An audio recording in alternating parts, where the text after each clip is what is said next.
What role does the concept of beauty play in virtue? Beauty in virtue represents the divine and the ideal qualities that one should strive for. What emotional response does virtue evoke in readers?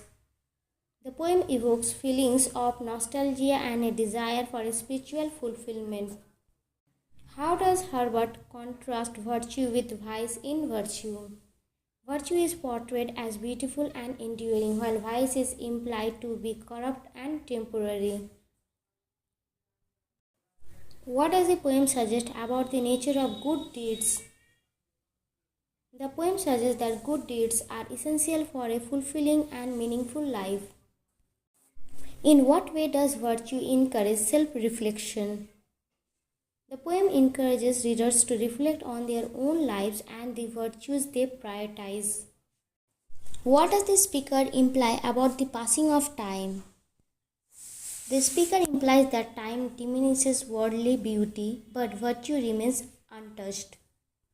How does the poem reflect Herbert's religious beliefs? The poem reflects Herbert's belief in the importance of spiritual virtues over worldly desires. What is the structure of virtue? The poem consists of several quatrains with a consistent rhyme scheme creating a lyrical quality. What message does Herbert convey about the soul in virtue? Herbert conveys that the soul should aspire to attain virtues that align with divine goodness. Which element of nature is prominently featured in virtue? The poem prominently features flowers symbolizing beauty and the ephemeral nature of life.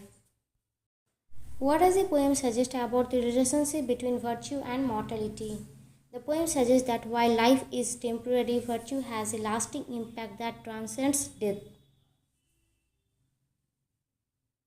How does Herbert use imagery in virtue? Herbert uses vivid imagery of nature such as flowers and morning dew to symbolize purity and the beauty of virtue. What is the significance of the title Virtue?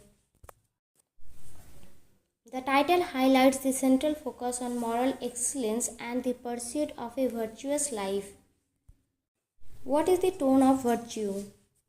The tone is reflective and contemplative, emphasizing a yearning for lasting goodness. What does the speaker in virtue believe about earthly pleasures?